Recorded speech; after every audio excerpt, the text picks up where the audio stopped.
అరుణోదయ కాలపు శుభములు కలుగునుగాక. నేటి శుభవచనము: దేవుడు వారిని మరలా అంటుకట్టుటకు శక్తిగలవాడు. రోమాపత్రిక 11వ అధ్యాయము 23వ వచనము. ప్రియ స్నేహితులారా, దేవుని విడిచి దేవునికి వ్యతిరేకముగా దేవుని ఆయాసపరుస్తూ ఉంటున్నటువంటి జీవితాలు ఫలభరితముగా ఉండవు. ఆశించినటువంటి ఫలాలు పండవు. కొందరి జీవితాల్లో పిందెలుగానే ఉంటూ ఉంటాయి.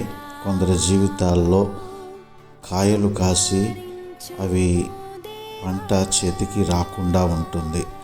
అయితే ఎవరైతే దేవుని వైపు తిరిగి వారి మార్గములను సరళము చేసుకుని వారి హృదయంలోనికి యేసయ్యను ఆహ్వానిస్తారో వారి జీవితాలను ఆయనతో అంటగట్టబడి జీవించినట్లయితే ఆయనలో ఉన్నటువంటి గొప్ప సారము వారిలోకి చొచ్చుకొని పోయి వారి జీవితాలు ఫలభరితముగా ఆశీర్వాదకరముగా ఉంటాయి. వారి జీవితంలో గొప్ప మార్పు కలుగుతుంది.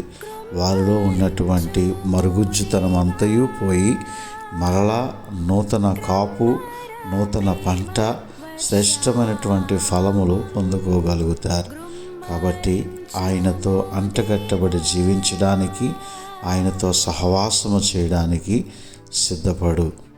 దేవుడు నిన్ను దీవించునుగాక. God bless you.